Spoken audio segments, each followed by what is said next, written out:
कहते हैं सावन हरे न भादो सूखे, यानी कि हर समय एक ही जैसा रहना।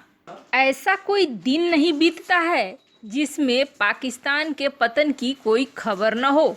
लेकिन अब इतनी बुरी तरीके से दुनिया पीछे पड़ जाएगी पाकिस्तान के, ये सोचा न था। वो भी वो देश पीछे पड़ गए हैं जो कभी उसके प्यारे दोस्त हुआ करते थे। सऊदी अरब और यूएई ने अब पाकिस्तानियों को क्यों अंदर करना शुरू कर दिया है, और वो भी बड़ी संख्या में। बड़ा बवाल मच गया है। वहीं दूसरी तरफ क्या ताइवान के F-16 को चीन ने निशाना बना लिया है, और आखिरकार ताइवान ने अपने 140 F-16 को कहां छिपा दिया है, और क्या ताइवान के साथ अब भारत लेगा बड़ा फैसला। आइए जानते हैं इन खबरों को विस्तार से। जहां बाइडेन के आने के बाद चीन को संशय था कि बाइडेन क्या निर्णय लेंगे, तो वहीं क्या भारत को लेकर चीन को नया डर सताने लगा है, और वह डर क्या है। वैसे बाइडेन के आने के बाद कई प्रश्न खड़े हो गए हैं, जैसे कि ताइवान के साथ अमेरिका क्या करने वाला है, मिडिल ईस्ट में अमेरिका की क्या रणनीति रहेगी, भारत के साथ अमेरिका कैसे संबंध रखेगा, और चीन का किस तरीके से बुरा हाल करेगा अमेरिका। इन सारे प्रश्नों का अभी खुलकर और आधिकारिक रूप से बयान या फिर सफाई नहीं आई है। लेकिन इतना जरूर है कि जाते जाते ट्रंप ने ताइवान के साथ इतना बड़ा समझौता करा है जो कि ताइवान के लिए बहुत ही जरूरी था। अब चीन का कहना है कि डोनाल्ड ट्रंप जाते जाते चीन और अमेरिका के बीच एक बड़े टकराव को जन्म देना चाहते हैं। लेकिन इन सब में चीनी थिंक टैंक क्या कह रही है। चीनी थिंक टैंक का कहना है कि भारत भी जो बाइडेन के कुर्सी पर बैठने का इंतजार कर रहा है, और जैसे ही बाइडेन कुर्सी पर बैठेंगे ताइवान को लेकर भारत अपनी नीतियों को उजागर कर देगा। वैसे आपको बता दें, दिवाली की शुभकामनाएं भी ताइवान की तरफ से आई, और कहा तो यह भी जा रहा है कि पर्दे के पीछे होते हुए भी ताइवान और भारत के बीच $7 अरब का व्यापार हो रहा है।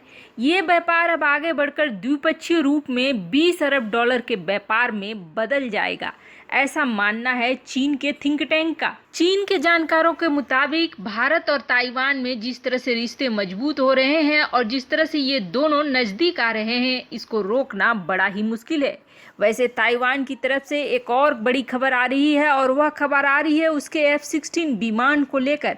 अचानक से ताइवान का F-16 विमान उड़ा और मात्र 2 मिनट में वह गायब हो गया। इसके बारे में आधिकारिक सूचना अभी तक नहीं आ रही है, लेकिन उंगली उठ रही है चीन की तरफ। ऐसा माना जा रहा है कि शायद चीन ने उसे शॉट डाउन कर दिया हो, या फिर क्या वजह है, लेकिन संदेह तो चीन के ऊपर ही जा रहा है। इस घटना के बाद ताइवान ने अपने F-16 विमानों को ग्राउंड कर लिया है। वैसे पता लगाया जा रहा है कि आखिर ऐसा क्यों हुआ। 2 मिनट की उड़ान के बाद अचानक से ताइवान का विमान कहां गायब हो गया, और चीन ने इसे कैसे हानि पहुंचाई है। वैसे ताइवान और चीन के रिश्ते इन दिनों खराब चल रहे हैं, ये सभी को पता है। ऐसे में चीन के ऊपर शक जाना लाजमी है। कहते हैं ऐसी बानी बोलिए जमकर झगड़ा होए, पर उससे न बोलिए जो आपसे तगड़ा होए। यही हाल पाकिस्तान का हो गया है। पाकिस्तान उलझते उलझते सऊदी अरब और यूएई जैसे देशों से उलझने लगा है। कुछ ऐसी ही सोच के साथ अब संयुक्त अरब अमीरात ने पाकिस्तान की हेकड़ी को ठिकाने लगाने के लिए एक अनोखा अभियान चलाया है, जो न केवल पाकिस्तानियों को तगड़ा सबक सिखा रहा है, बल्कि उन पर कूटनीतिक प्रेशर भी बनाएगा। पिछले कुछ दिनों में यूएई ने अपने देश में उत्पात मचा रहे पाकिस्तानियों के खिलाफ एक कड़ी कार्रवाई शुरू कर दी है। हिंदुस्तान टाइम्स की रिपोर्ट के अनुसार संयुक्त अरब अमीरात में फिलिस्तीन समर्थक पाकिस्तानियों को पकड़ा जा रहा है। इसके साथ ही यूएई में रह रहे आम पाकिस्तानी नागरिकों को छोटे मोटे अपराधों पर भी पकड़कर अंदर कर दिया जा रहा है। इस मामले से जुड़े लोगों के अनुसार अबू धाबी में सिर्फ अल सरवाहिन जेल में करीब 5000 पाकिस्तानियों को पकड़ के रखा गया है। इसी रिपोर्ट में आगे कहा जा रहा है कि यूएई में नौकरी के लिए जाने वाले पाकिस्तानी नागरिकों के लिए सख्त वीजा के मानदंड लागू किए जा सकते हैं।